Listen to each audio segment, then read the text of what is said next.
Dear student, welcome back to our routine class, Human Welfare, HS Second Year, Chapter 8, Human Health and Disease. Today's topic, Cancer. আজি মই cancer বিষয়ৰ ওপৰত আলোচনা কৰিম। Let's come to know what is cancer. Cancer is one of the most dreaded diseases of human beings and is a major cause of death all over the globe. Cancer এনে এটি দুৰাৰোগ্য ৰোগ যিয়ে গোটেই পৃথিৱীজুৰি হোৱা এক বৃহৎ সংখ্যক মৃত্যুৰ কাৰক হৈ পৰিছে। In our body, cell growth and differentiation is highly controlled and regulated. আমাৰ শৰীৰত কোষৰ বৃদ্ধি আৰু বিকাশ এক স্বনিয়ন্ত্ৰিত পদ্ধতিৰে নিয়ন্ত্ৰিত হৈ থাকে। In cancer cells, there is breakdown of this regulatory mechanism. কিন্তু কেঞ্চাৰ কোষৰ ক্ষেত্ৰত এই স্বনিয়ন্ত্ৰিত পদ্ধতি সম্পূৰ্ণ অকামিলা হৈ যায় বা অকাৰ্যকৰী হয়। Normal cells show a property called contact inhibition, by virtue of which contact with other cells inhibit their uncontrolled growth. স্বাভাৱিক কোষসমূহৰ এটা নিজস্ব গুণ হ'ল যে ই তাৰ গাতে লাগি থকা কোষক নিয়ন্ত্ৰণ কৰে আৰু এনেকৈ সি কোষসমূহৰ গতিবিধি নিয়ন্ত্ৰিত কৰি এক সাম্য অৱস্থা বজাই ৰাখে। Cancer cells appears to have lost this property. কিন্তু কেঞ্চাৰ কোষৰ ক্ষেত্ৰত এই গুণটো লোপ পায়। As a result of this, cancerous cells just continue to divide, giving rise to masses of cells called tumors. ফলস্বৰূপে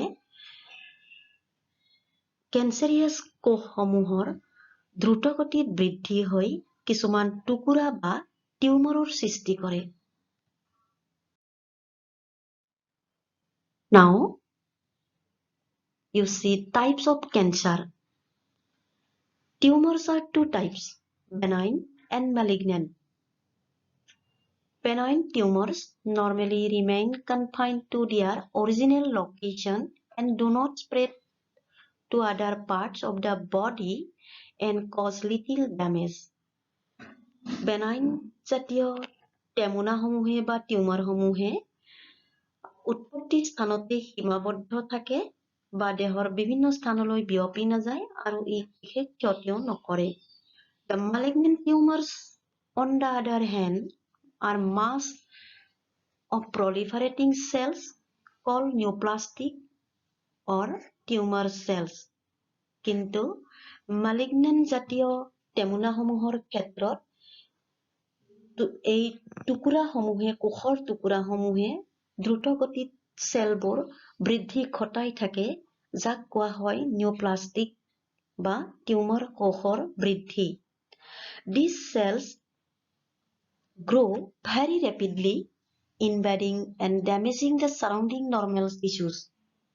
এই কোষসমূহ এনেকৈ দ্ৰুতগতিত বৃদ্ধি পায় যাৰ ফলস্বৰূপে ই কাষৰ কলা বা টিস্যুসমূহকো ধ্বংস কৰি পেলায়।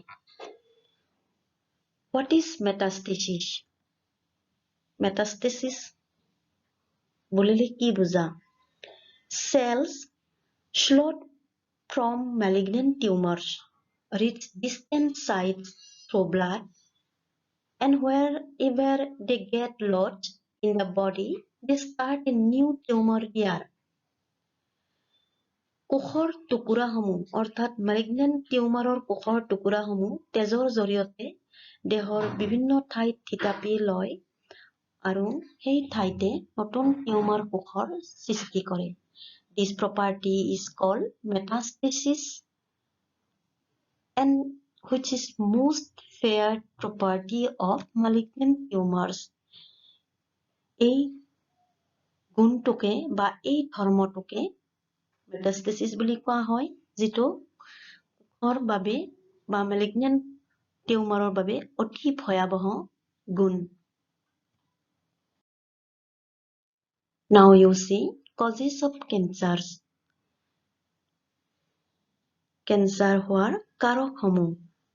Transformations of normal cells into cancerous neoplastic cells may be introduced by physical, chemical or biological agent. সাধাৰণতে স্বাভাৱিক কোষসমূহৰ যেতিয়া অনিয়ন্ত্ৰিত গতিবৃদ্ধি দেখা যায়, এইসমূহ সাধাৰণতে কোনো ধৰণৰ ফিজিকেল, কেমিকেল বা বায়লজিকেল এজেন্টৰ জৰিয়তে প্ৰৰোচিত হোৱা দেখা যায়। অৰ্থাৎ এইসমূহ কাৰকে কেঞ্চাৰ কোষ সৃষ্টিত অৰিহণা যোগায়। These agents are called carcinogen আৰু এইসমূহকে কাৰ্চিনোজেন বুলি কোৱা হয়। Ionizing radiations like X-rays and gamma rays and non-ionizing radiations like UV cause DNA damage leading to neoplastic transformation. দেখা যায় যে X-ray, gamma ray বা UV ray আদি জাতীয় ৰশ্মিয়ে কোষৰ জিনীয় পদাৰ্থ DNA ধ্বংস কৰি কোষসমূহক এক নিউপ্লাস্টিক বা কেঞ্চাৰিয়াছ কোষলৈ ঠেলি দিয়ে। The chemical carcinogens present in tobacco smoke have been identified as a major cause of lung cancer. তেনেকে আন এটা ৰাসায়নিক কাৰ্চিনোজেন বা কেঞ্চাৰ প্ৰৰোচিত কাৰক হ'ল টবাকো স্মোক, যিয়ে আমাৰ লাং কেঞ্চাৰ হোৱাত বা আমাৰ হাওঁফাওঁ বা শ্বাসযন্ত্ৰত হোৱা কেঞ্চাৰৰ বাবে দায়ী। Cancer causing virus called oncogenic viruses have genes called viral oncogene. Cancer সৃষ্টিকাৰী ভাইৰাছসমূহক অনকোজেনিক ভাইৰাছ বুলি কোৱা হয় আৰু ইয়াৰ জিনীয় পদাৰ্থ ভাইৰেল অনকোজিন বুলি কোৱা হয়। Several genes called cellular oncogenes or proto-oncogenes have been identified in normal cells could lead cancer. বিভিন্ন ধৰণৰ জিনীয় পদাৰ্থ অৰ্থাৎ অনকোজিন বা প্ৰটো-অনকোজিন কোষত আৱিষ্কাৰ কৰা হৈছে, চিনাক্তকৰণ কৰা হৈছে, যিসমূহে কেঞ্চাৰ কোষ সৃষ্টি কৰিব পাৰে। Now you see detection and diagnosis. Cancer detection is based on biopsy and histopathological studies of the tissues and blood and bone marrow tests for increased cell counts in case of leukemia. Cancer চিনাক্তকৰণৰ বাবে সাধাৰণতে biopsy বা histopathological অধ্যয়ন কৰা হয়, য'ত তেজ বা বোন মেৰুমজ্জাৰ অধ্যয়ন কৰা হয়।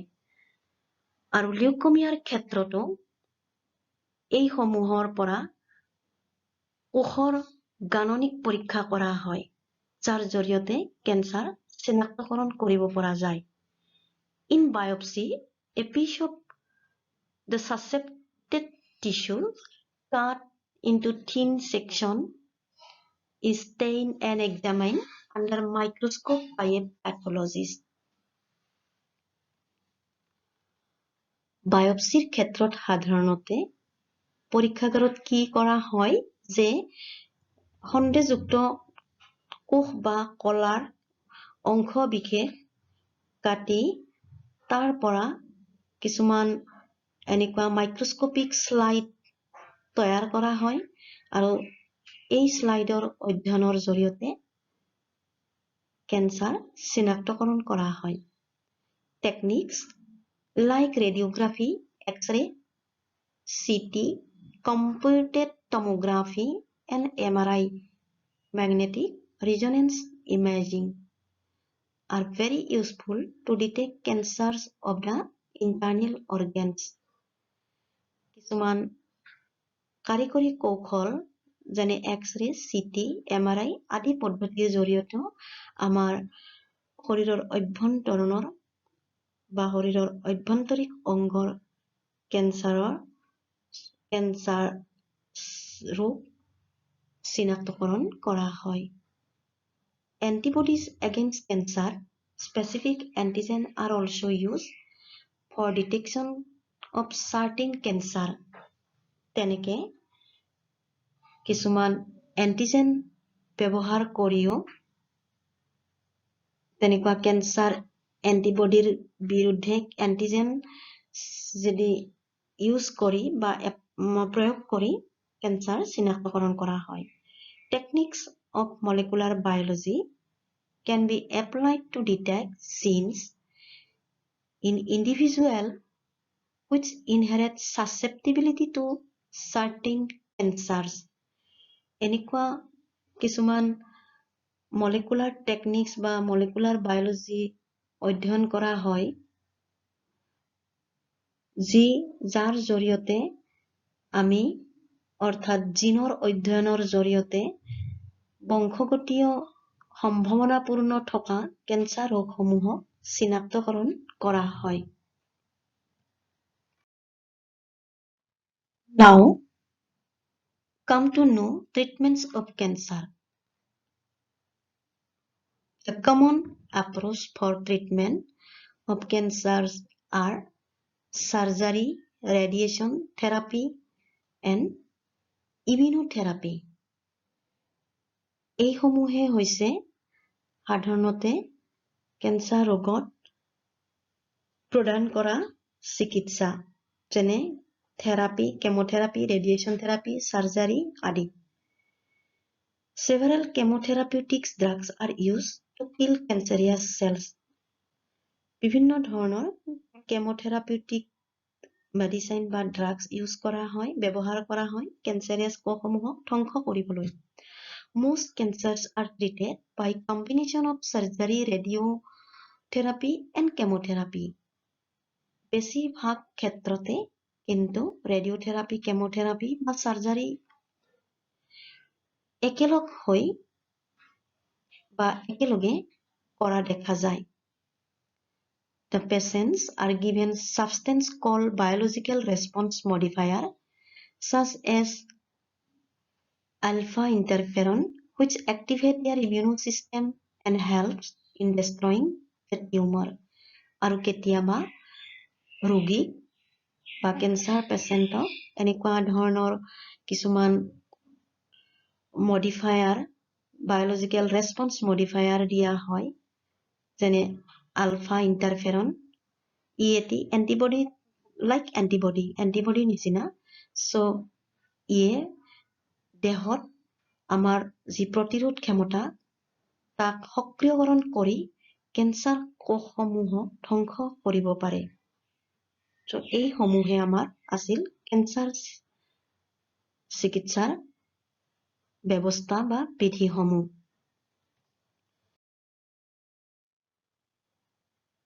Bibliography. This is biology textbook for class 12 by NCERT. So তোমালোকে এই কিতাপখন পঢ়িবা। With this, I conclude my lecture. Thank you.